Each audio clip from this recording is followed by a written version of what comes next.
With common sense for the Commonwealth, it's the John Fredericks Morning Show. Like us on Facebook. Follow John on the new Twitter handle @JF Radio Show. And online, the website, thejohnfredericsshow.com. Listen online anywhere, anytime at washingtontimes.com/listen. And make a note of the new call-in number, toll-free at 888-480-JOHN. That's 888-480-5646. The legislation includes a requirement that Arkansas provide voter IDs free of charge to people who don't have identification otherwise. The voter ID requirement won't take effect until there's funding for the IDs or January 1st, 2014, whichever is later. What that disconnect between the rhetoric and action means, I'll leave to the analysts to judge. We simply evaluate it and take necessary precautionary measures. We've made clear that there is a chance for diplomacy if they do the right thing, but not if they don't. We think it's time for them to switch lanes. We seek peace and stability on the Korean Peninsula, and we think that's in the best interest of everyone in the region. Right after the shootings in Newtown, the NRA's Wayne LaPierre called for armed guards in the nation's schools. Today, the gun lobby details the recommendations of what it's calling the National School Shield Program.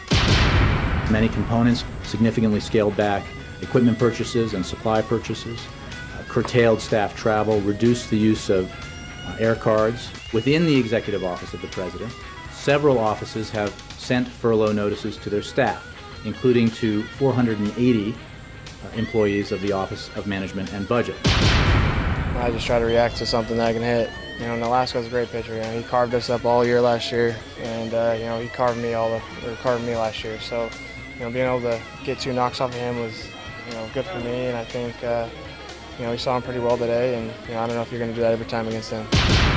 Before we get started, let me say NBC and I have reached a peaceful, amicable agreement that is both beneficial to both sides. April Fool! That's silly, ridiculous. Never happened. Now, with common sense for the Commonwealth, here's John Fredericks. It is now coming up on 8:13 here on the John Fredericks Show. Executive producer and director of editorial content, Steve Ray. It's such a long business card, I actually have to flip it over as I'm reading it, Sean. Joining us as our guest host yesterday and today, the political editor of BearingDrift.com. A must-read, a bookmark, a favorite if I ever saw one. BearingDrift.com's Sean Kenny is here as well. And 2 clips in that opening montage stood out to me. First of all, the great Bryce Harper hitting 2 home runs on opening day. What a way to start his Sports Illustrated cover season. And the second one that really stood out to me was Jay Leno, because really nobody gives a rat's you-know-what.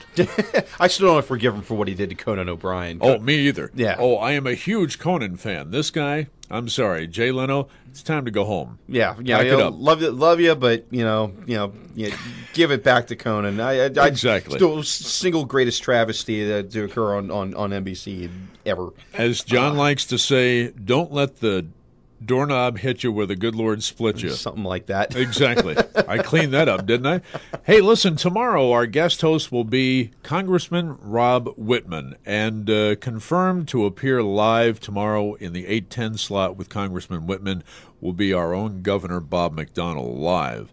But before we get to that, we actually have some audio from a presser held in the last day or so, and it goes to what's happening here in the special session, often known as the veto session. And the first thing that the governor wanted to talk about was Medicaid expansion. We'll listen to this, then toss it around. You know, I maintain the position that I have since the beginning of this. I am opposed to Medicaid expansion. While I think we need to have a good safety net for people in need, I don't think it's fiscally responsible to expand. We've increased Medicaid spending 1,600% in 30 years. It's gone from 5 to 21% of our total budget. And I can't, in good faith, recommend an expansion. With that fiscal picture, it'll break the bank for future governors. So what I've said is we need to have dramatic reform. The General Assembly started down that road by spelling out a number of reforms. I believe that unless we have dramatic reforms in the public sector and the private sector, at the federal level, the state level, that we're not going to be able to achieve the cost savings, and adding 400,000 or 500,000 people to the program just would not work. So I have beefed up significantly the number of reforms. We're going to be doing our own work through the Virginia Healthcare Reform Initiative to come up with additional reforms. And what I've tried to do is, based on legal advice we've gotten, is also to help to make sure that this commission, which I look at as a firewall against expansion, because it says no expansion unless there's dramatic reform, I've tried to specify in greater detail what those reforms should be. Dr. Hazel and our team have been working on it for a while. So that's the gist of the amendment, is to add specificity to the number of reforms, take a little discretion out of the choices that the commission has to make so that it meets constitutional muster. All right, Sean, was this the proper tweak, and is it correct is he correct in his thinking about how to deal with this very all-consuming issue? And it's important to keep in mind, and this is not just something that Virginia is dealing with. All 50 states are trying to tackle this problem, and only Virginia has been one of the holdouts. There's absolutely no question about that. And there's a lot of pressure on Governor McDonnell and the General Assembly to come to some sort of accommodation. We heard yesterday when Terry McAuliffe talking about $21 billion that was getting involved. That's 100% that the government will reimburse us for the first 3 years, and then all of a sudden you get down to $2.1 billion. Where you're looking at, that's something that the Virginia taxpayer would then have to shoulder at that point. The bottom line is this: any sort of participation in this is going to create an undue burden on the taxpayer. There is no easy way out on any of this, unfortunately. And so, while the minor tweaks and whatnot may make it a little bit more palatable, sometimes it's there's no amount of sugaring this up that's going to make it taste any better. The other issue that Governor McDonnell wanted to talk about in that press conference before the special session was the takeover of failing schools. If you're a parent, listen to this. We made a number of changes. Most of them were to just make it more operationally sound, change some of the membership of the governing board. But the important thing to note is that what we have said in this bill is that the days of tolerance for failing schools in Virginia is over. Zero tolerance.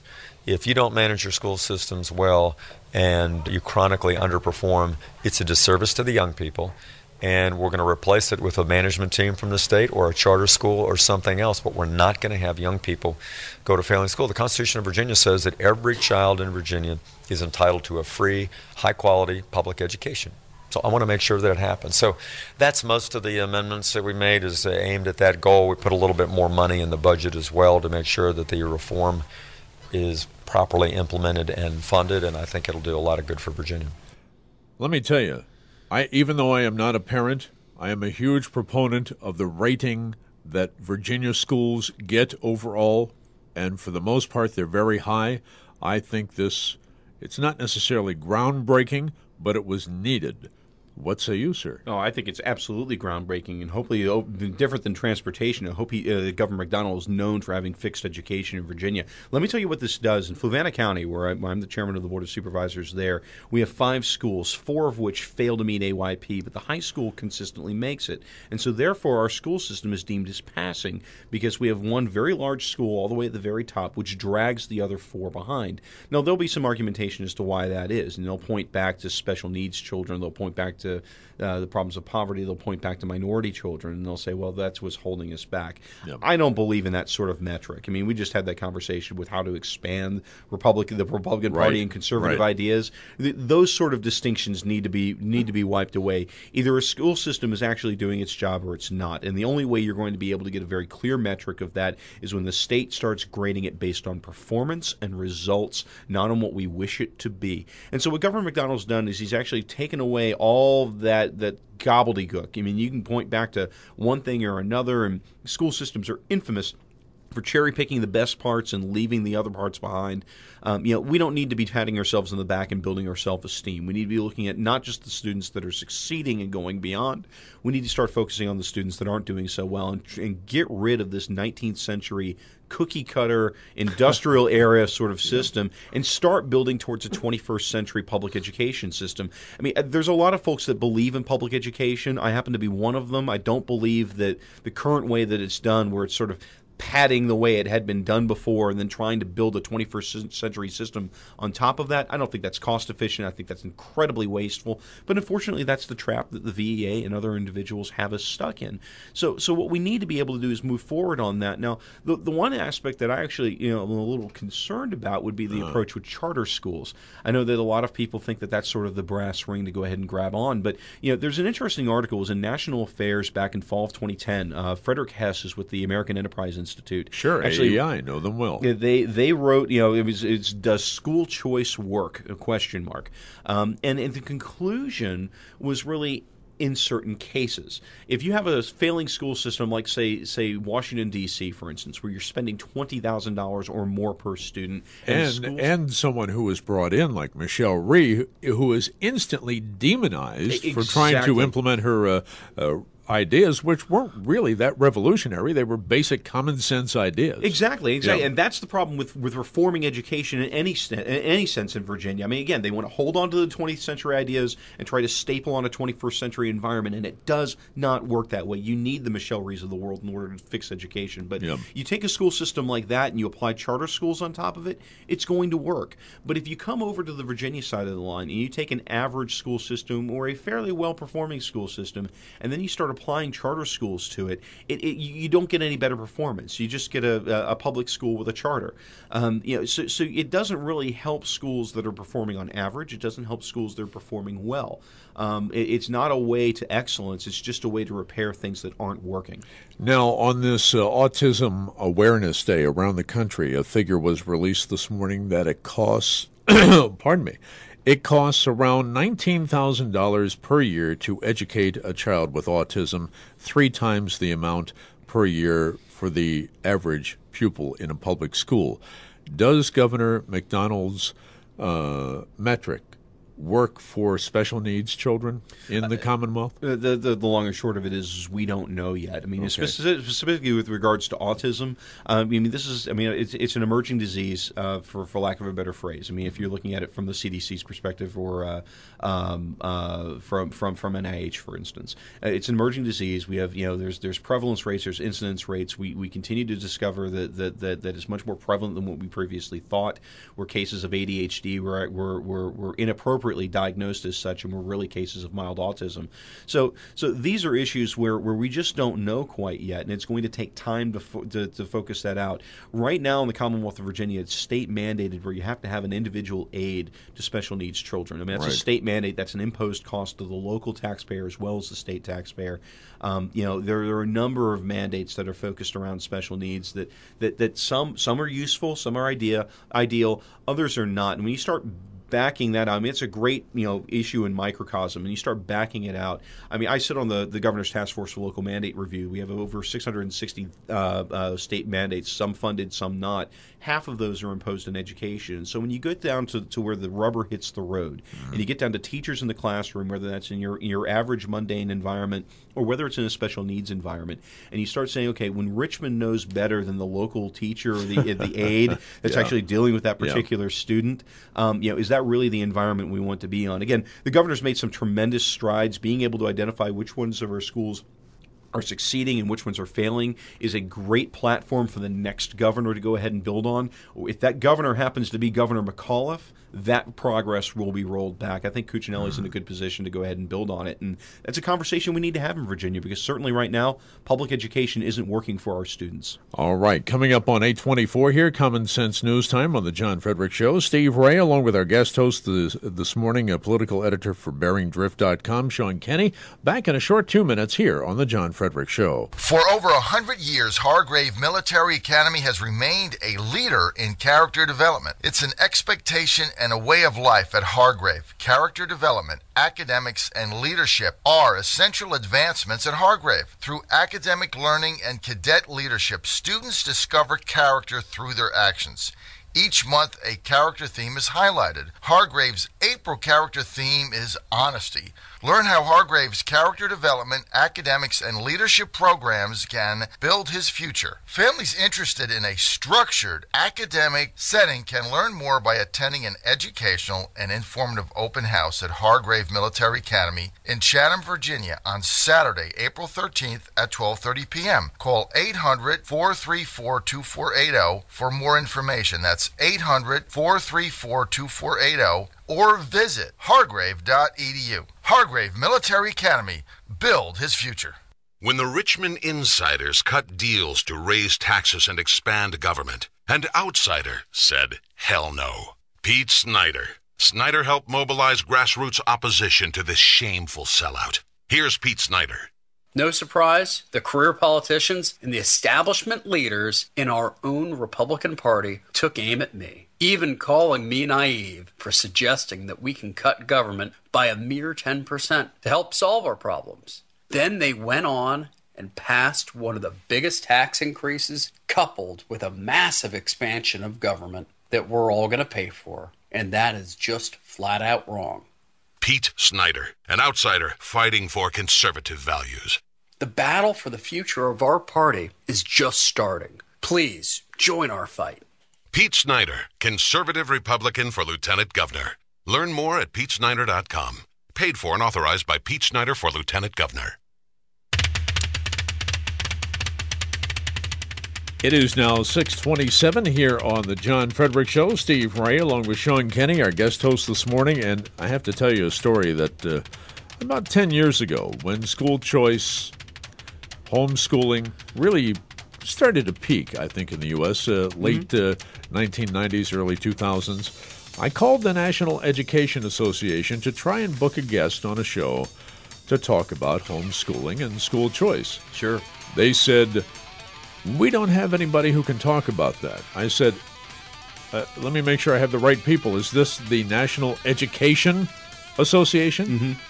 Yes, you've got the right people, but we have nobody who can talk about school choice and charter schools and any of the other ideas that we wanted to talk about at that time. And which is a real shame. I find that pitiful. It's a real shame. I mean, this is where, once again, it's you've got a 19th century education system, nationwide, built for the industrial area with a 20th century mindset, trying to engage in a 21st century economy. Wow. And you start talking about the VEA or the NEA, you're really talking about for public education, but they don't expand their gaze to homeschooling or charter schools or alternative education. It's really focused right there on what they have in protecting that turf, and that's not to say. I mean, that's a very broad-brushed argument right there. There are voices within the NEA that are truly reform-oriented. There are voices in the VEA that are the same way. You're going to find teachers that are not members of the VEA that will tell you different stories than what you hear out of the national or state narrative. So, there's voices of reform within public education. Too often they're drowned out, and then when you start getting into the Republican-Democratic divide, they just get stomped out at that rate, and then you just kind of surrender and let it go to the loudest voices in the room. The heckler's veto ultimately triumphs, and that's a real shame because that's not the way it ought to be. I mean, this is where once again you've got to give Governor McDonnell credit. I mean, he touched that third rail. He didn't get zapped. Exactly. I was actually going to ask you, as it goes to the difference between how transportation was handled, which brought forth a package that so many people didn't like for minor reasons across whatever spectrum they're in, whether they didn't like the tax aspect or the regional aspect, whatever it happened to be. And then you look at the education reform. Does education become his legacy now instead? God, I hope so. I mean, here's the problem with the transportation tax hike, and I do hope it goes down in flames, not just for constitutional reasons, but it was a compromise based on a bill nobody wanted to adopt. It's such a hodgepodge. There's no elegance to it, and in 5 years we're going to be right back in the same position we are today. So those are real problems. I really hope that at the end of the day, when transportation goes down, education is going to be what Governor McDonnell can hang his hat on, and I think he deserves that. Coming up on 5:30 here on the John Frederick Show, our window on the weather this hour brought to you by Premier Fundraising, Virginia's preeminent Republican and corporate fundraising firm. Premier Fundraising, a full-service firm that manages candidates, nonprofit fundraising programs, corporate events, and is Virginia's #1 leader in direct mail and email. Call Premier Fundraising at 703-912-6000. Again, Premier Fundraising, 703-912-6000. 41 degrees and clear this morning in Virginia Beach, 35 with highs in the mid-50s for Richmond and Central Virginia. 37 degrees right now, partly sunny with highs only in the low 50s for Lynchburg and Roanoke, and 40 degrees, highs in the upper 40s today here in the nation's capital. On the way from CBS News, the chief UN correspondent, Dr. Pamela Falk. Now, Commonwealth headlines at 8:30 with our own Ken Johnson. Good morning. One more time to Ken. Good morning, everybody. U.S. Senator Tim Kaine met with several military veterans and spouses yesterday at Old Dominion University to discuss the long-range effects of military budget cuts. While service members say they can deal with lengthy deployments, regular changes in duty stations, and even risk their lives in combat for their country, if Congress can't come up with a more consistent and predictable process for funding the military, more and more service members are going to start heading for the exits. The group sounded off on several issues, including Veterans Affairs backlogs and ineffective military-to-civilian transition programs. Some spouses complained about a lack of information about how federal budget cuts will affect sailors and Marines this year and beyond. Kaine, who also made stops at Langley Air Force Base in Hampton and Oceana Naval Air Station in Virginia Beach, said he plans to press Department of Defense officials for more details next week during a hearing before the Senate Armed Services Committee. A Fairfax County judge has ruled in favor of 4 Sikh men who challenged a Virginia law that requires them to pay $500 to perform marriage ceremonies. The law exempts ordained ministers from various faiths from posting the bond to perform weddings, but the Sikh men said the law discriminates against them because their faith has no ordained ministers. Judge Dennis Smith sided with the Sikhs, saying the requirement to post a bond is unconstitutional, an infringement on freedom of religion, and ordered that the men be licensed to perform marriages without having to pay the fee. A key prosecution witness yesterday described the special relationship he and his business partner had with the Norfolk-based Bank of the Commonwealth. In the years leading up to its collapse in 2011, 5 defendants, including the defunct bank's top executives, are accused of conspiring to defraud the bank out of $71 million. Eric Menden, who with his partner George Hranowski pleaded guilty to fraud charges last year, testified that the pair were known as friends of the bank, a status that allowed them to get loans at very low interest rates with no down payment, to regularly overdraw their checking accounts, and to be chronically late making loan payments. Menden, a real estate developer, said that in turn, he and his partner did favors for bank executives, treating them to gifts and free lunches. Menden is serving 11 years in federal prison and hopes that by testifying against bank executives, he will get his sentence reduced. Backers of Virginia's candidates for governor exchanged some hard-edged humor for April Fool's Day. Republican Attorney General Ken Cuccinelli's campaign issued a release under the headline, "McAuliffe to Open Job-Rich Plant in Virginia," which claimed that Terry McAuliffe had announced a major commitment to bringing manufacturing jobs to Virginia, and that Green Tech, his electric car company, would soon open a factory outside Fredericksburg. Then, under a headline of April Fools, the statement noted that McAuliffe chose to base his electric car company in Mississippi. The Democratic Party of Virginia responded in kind, issuing a prank release that falsely claimed Cuccinelli had resigned as Attorney General, with a statement that read, "Issues like his conflict of interest with drug company Star Scientific and his ideological attacks on the bipartisan transportation compromise are making it impossible for him to do his job impartially." However, a different April Fool's Day joke ended with an arrest in Hampton. Police were called to the Waffle House on Mercury Boulevard for a report of a robbery. Officers who responded determined that the report was an April Fool's Day joke, but they weren't in a laughing mood, and arrested 20-year-old Susan Alexandria Tinker. She is charged with falsely summoning police, a Class 1 misdemeanor, which can result in up to a year in prison and or a $2,500 fine. Just really wasn't all that funny, was it? State and local news brought to you by the Chris Weaver Real Estate Team, your Virginia real estate leader, recognized by the Wall Street Journal as a top 100 team. Want to buy, sell, or lease? Call Chris Weaver. ChrisWeaver.com. KRISWeaver.com. With common sense for the Commonwealth, it's the John Fredericks Morning Show. Like us on Facebook. Follow John on the new Twitter handle @JF Radio Show. And online, the website, thejohnfrederickshow.com. Listen online anywhere, anytime at washingtontimes.com/listen.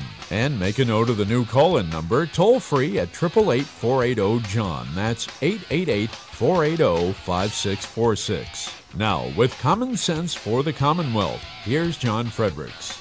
8:40 on the button on this Tuesday, April the 2nd. Executive producer Steve Ray here for John, who is in Daytona somewhere modeling Speedos. I have no idea why. Oh, I know you were planning on eating breakfast sometime this month. I think I'm good for like lunch and dinner too now. No. And joining us yesterday and today, and we were very glad to have him as our co-host, the political editor of BearingDrift.com, Sean Kenny. Good morning, Sean, once again. Morning, sir. Morning, sir. How are you? I'm doing great. Outstanding. And the reason I'm so excited is because on the phone is one of our all-time favorite guests, favorite experts from CBS News, UN correspondent, Dr. Pamela Falk. Good morning, Dr. Falk. How are you? Good morning, and good morning to Sean, and a shout-out to John wherever he is. Exactly. And whatever he's doing. Collecting shells in a thong somewhere. It's a horrible Italian beach scene from the 60s. You know what is... Spring break, you know? Yeah, exactly. What is truly a horrible scene is what's going on in North Korea. Yes. Sean will get to the Mideast, but I want to play you a clip, and the listeners a clip, from George Little, who is the Pentagon spokesperson on North Korea. Listen to this. Well, it would help if I actually turned up the right pot. Here we go. We think it's time for them to switch lanes. We seek peace and stability on the Korean Peninsula, and we think that's in the best interest of everyone in the region. Very simple statement, and again from Victoria Nuland, the State Department spokesperson. We've made clear that there is a chance for diplomacy if they do the right thing, but not if they don't. Is this oversimplification of a very complicated issue here? You have a 28, 29-year-old young man who has never led much of anything in his life, and he is not only saber-rattling, but he's poking the bear, so to speak, by telling the leader of South Korea to hold her tongue and by cutting off the military hotline between the North and the South. The answer to the question is yes. And this morning from Europe, the Secretary General made a comment, just tweeted it out, that he said he was deeply troubled that nuclear threats are not a game. And as you know, Secretary General Ban Ki-moon is South Korean and is very involved in what were the six-party talks between North Korea and South Korea and the U.S. and Russia and Japan. And so the real issue here is, what are they saying when they say they're restarting a nuclear reactor that makes plutonium? What they're saying is they're escalating, really ramping up the tension, because now they're looking at plutonium development as well as uranium enrichment. And they had a bit of a pretext, at least with uranium enrichment, to say it was for other purposes. But with plutonium, they really don't.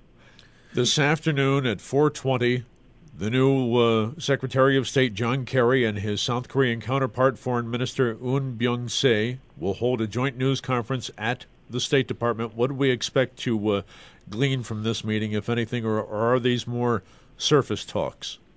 Well, they're talks trying to bring down the level of tension.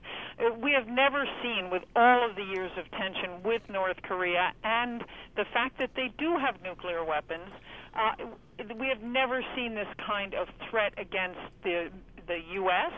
and against South Korea. And this is Kim Jong-un's showing his muscle. But the fear is that with all of their technology, the senses, they don't have the technology to weaponize these nuclear weapons. In other words, make them small enough to put on an intercontinental ballistic missile to reach the United States. But with them all ready to go, that there could be an accident. And once you have something like that, you've got you've got war in the Korean Peninsula. You know, it's somewhat interesting here. You have, nations that don't that have nuclear weapons don't experience regime change. So you see, like, Iraq Libya, Syria to some degree, although they do have chemical weapons. They haven't deployed any of those yet. And you still have Assad under siege at this point. You look at what's going on with North Korea and to some extent Iran. Obviously, the Chinese have just put troops on the border as well. We've sent B-2 bombers over to South Korea. The Japanese are on alert as well. Through all of this is obviously, this is some of the similar, Sturm und Drang with North Korea. Is there a message being sent to Iran and other nations that might choose to seek nuclear weapons in all of this? Absolutely. And the biggest problem is, the only 5 nuclear states are the 5 permanent members of the Security Council, the U.S., UK, China, Russia, and France. And then there are the somewhat off-the-charts but still nuclear states, Israel, India, and Pakistan. And Pakistan's the only state that has a nuclear weapon that has actually sold the technology and been a bit of a rogue state. Israel's never confirmed that it has nuclear weapons. The real issue here is if North Korea can use this as leverage, there are a lot of states standing right in the wings ready to go to develop their nuclear program, and that's in the Middle East, everywhere else, and Latin America, Iran, as you mentioned, because we're trying to keep the genie in the bottle. I'm speaking from the UN right now, meaning in non-proliferation. If every state lines up to get nuclear weapons, since North Korea is not stopped in this threat and this leverage game, that's a big problem, because you don't want everyone to have a nuclear weapon. It's not deterrence anymore. Although they are only off the coast of the Korean Peninsula by a few hundred miles, we know that Japan is very key to our relationship on both sides of the Pacific. Is Caroline Kennedy, as the new ambassador to Japan, going to make a difference? Could she make a difference in strengthening those relationships? Well, we know, as you mentioned earlier, Kim Jong-un is a young man. He had a lot of fun with Dennis Rodman and going on amusement park rides, and saying that what he wanted, or at least as far as Dennis Rodman said, was a phone call from President Obama. And what he's trying to do is gain respectability. The real problem here is, can Ambassador Kennedy make a difference? Anyone high visibility will, because this is a young man who's clearly looking for attention. So Secretary of State Kerry as well. This finally makes sense to me. What you just pointed out, instead of the saber rattling to get winter wheat, heating oil, and foodstuffs for his people, he's looking for star power. Precisely. And in fact, they just started tweets in a country that has no food for its people and is a dictatorship. They started tweeting out issues, and you've probably seen on the internet, on YouTube, they put out videos now. And what he's trying to do is gain visibility. I don't know who's advising him or what he thinks he's getting out of it, but he's certainly getting attention. And it will have been a great miscalculation if Washington, which they're not doing, miscalculates that this could be an actual threat. Well, there's always, so what everybody's mom taught you when you were little, there's good attention and there's bad attention. And Dennis Rodman isn't exactly the kind of attention I would like to get as the head of any organization, or it's most certainly not a nation. Let me walk back to the Middle East real quick. We touched briefly on NPT and nuclear non-proliferation treaties and whatnot, and obviously there's a number of states, Iran, for instance, the Saudis. Then you get to other nations such as like the Egyptians. Talk to me a little bit about the situation there vis-a-vis Israel and Obama's recent trip, to sort of pacify or at least smooth things over with Netanyahu. Obviously we've got it's fairly tense right now. You've got the Muslim Brotherhood on the rise. You've got a revolution in Syria. You've got the confessional democracy in Lebanon that's under pressure right now. So talk to me a little about the current situation in the Middle East, at the 40,000-foot level. Well, you're very informed. This is a very tough situation. There haven't been what are called the quartet meetings, which is the U.S., Russia, the European Union, and those meetings are intended, the UN, the European Union, Russia, and the U.S. are intended to try to keep the dialogue going. They haven't had those quartet talks in over a year. President Obama's trip to the Middle East was very successful, not only in smoothing over tensions with Prime Minister Netanyahu of Israel, but also in making sure that Israel and Turkey are on a better relationship. As you mentioned, in the region there's so much turmoil, and especially they just don't know where Egypt stands. They need Turkey because it's a NATO ally, because it fuels U.S. flights and defense systems. They really need Turkey, and this went a long way to do that. But I am probably the only analyst who believes that there is a chance to restart these Middle East talks. It's the end probably of Abbas's ability to do something. There's attempt at least to get Gaza in talks with Abbas, with the Fatah party, and it's Obama's second term and Netanyahu's second term. Indeed. So that to me says there might be something that could be done, but it's a long way away right now. And before we run out of time, since it is your beat there at the United Nations, Dr. Falk, in her video message for the day, the wife of the Secretary General, Ban Sun-tak, noted that today is World Autism Awareness Day. And is the UN continuing to urge early interventions for this around the world? Yes, and especially in developing countries, there's a real misunderstanding about autism, what it is, how to treat it, and so she's bringing incredible visibility to it. She's been very active in a lot of different issues. She held a walk-through rally on Women's International Day, and she's very good. And World Autism Day is very important because it will get the UN agencies where they really do the best work they do, UNICEF and UNDP and all the other development agencies, to make a focus of this, to try to get countries involved in making sure there's treatment that's appropriate. And definitely UNESCO and certainly the Agency for Refugees and so forth. Great work done on that level. Sometimes I think we in the U.S. don't necessarily look at that as success stories because we're so focused on what might be considered meddling into domestic affairs here in the U.S. I know that there are many people that say, you know what, let them move to Geneva and cut them off, you know? I always say, and I love the UN, that Americans love to hate the UN. And it's true. And yet when I say to someone, oh, come have lunch here, they say, oh, please don't tell anyone I haven't been there since a tour in third grade. And it's iconic. And it is iconic because, first of all, it does get countries talking. They're in the same place at the same time. And second is all that work that doesn't get reported, the relief agencies, the refugees, all of it is really important. Dr. Falk, I can't thank you enough for the time as always, and I expect my blue and white United Nations T-shirt in the mail any day. Absolutely, and come down and have lunch at the UN. Are you kidding? I'd be there in a heartbeat, just knowing that you're at the other end of the table there, ready to discuss the ways of the world and what's going on. Dr. Falk, again. My pleasure. John, I'm sure will send you his best as well. Thank you so much. My pleasure. Bye-bye. All right. CBS News UN correspondent Dr. Pamela Falk on all things international. We are back in a short 90 seconds. If news media in Washington all sound the same to you, turn to the pages of the Washington Times and get a fresh take on politics, defense, national security, and more. Much more. The Washington Times brings you news and opinion on issues often ignored by the mainstream media. For home delivery, call 202-636-3333 or visit WashingtonTimes.com.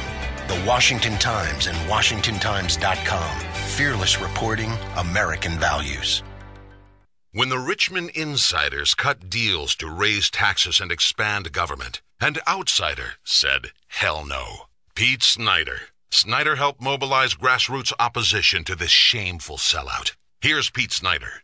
No surprise, the career politicians and the establishment leaders in our own Republican Party took aim at me, even calling me naive for suggesting that we can cut government by a mere 10% to help solve our problems. Then they went on and passed one of the biggest tax increases coupled with a massive expansion of government that we're all going to pay for. And that is just flat out wrong. Pete Snyder, an outsider fighting for conservative values. The battle for the future of our party is just starting. Please join our fight. Pete Snyder, conservative Republican for lieutenant governor. Learn more at PeteSnyder.com. Paid for and authorized by Pete Snyder for Lieutenant Governor. It is now 8:55 here on the John Frederick Show. Steve Ray, and all week while John is on his spring break. And today we have had the pleasure, for the second day in the row, of Sean Kenny, the political editor of BearingDrift.com, being our guest host. Tomorrow, Representative Rob Whitman from Virginia will be here. And along with the governor of the Commonwealth, we will also welcome Representative Wolf and Representative Goodlot. Goodlot? Good late? Yep. Goodlot. Good night. He's never good late. He's always right on time. Okay, excellent. So another great show on the way tomorrow here on the John Frederick Show. In the final 2 minutes, 2.5 minutes, what do you see ahead for this special session? Are we pretty much hiccup-free? Has the governor put forth some of these amendments and tweaks in such a way that we're not going to get many surprises here before we get finished for the year? Yeah, it's all over but the shouting at this point. I mean, the transportation tax hike is more than likely going to pass, barring some sort of catastrophe. And then Medicare expansion, I mean, I think we all know the predictable answer to that is going to be the Republicans have done their best to make a bad situation a little bit less bad. But, I think we're barreling down that road already, and there's not a whole lot that anybody's going to be able to do at that rate. In looking back at the past 4 or 5 years, how does this general session and the special session compare to years past in terms of getting the people's business done? Because the one thing that hacks me more than anything is gridlock, games of chicken, and one-upsmanship, and calling anything a third rail when we really need to get the people's business done. Well, it's one thing to go ahead and get the people's business done. It's another thing when you're meddling in the affairs of human beings. And it's always a fallacy of politicians. They see a muddy stream and they take a stick and they swirl it around and they think they're accomplishing something. Leave it alone and it will clear on its own. Now, obviously, there are things that are wrong with government. Education reform with the governor, for instance, great step forward.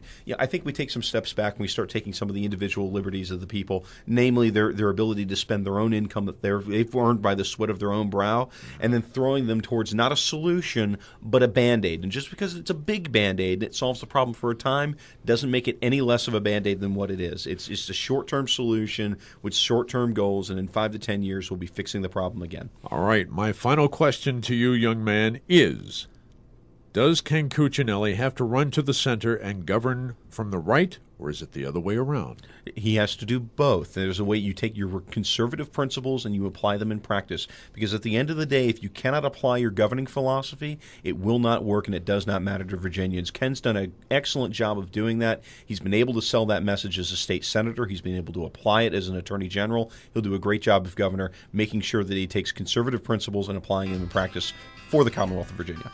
If you haven't already bookmarked it, made it one of your favorites, made it one of your daily reads, BearingDrift.com is where you'll find the content partially created by Sean Kenny and his team of merry elves down there. It has been an absolute pleasure to have you on for the past 2 days, and Sean, you are invited back anytime. You know that. You have our number, and anytime you have an opinion to express, the microphone is open for you, my friend. Had an absolute blast. Thank you so much for the opportunity. You've got it. Coming up tomorrow, our guest host here on the John Frederick Show, as John is on spring break, will be U.S. Congressman Rob Whitman. Then, on Thursday, a Democrat, State Senator John Miller, will be with us. And then on Friday, one of our good friends, Delegate David Ramadan, who handles the 87th District, which, of course, is Loudoun County and parts of Prince William here in Northern Virginia. Have yourself a great day, and thanks for listening to The John Frederick Show.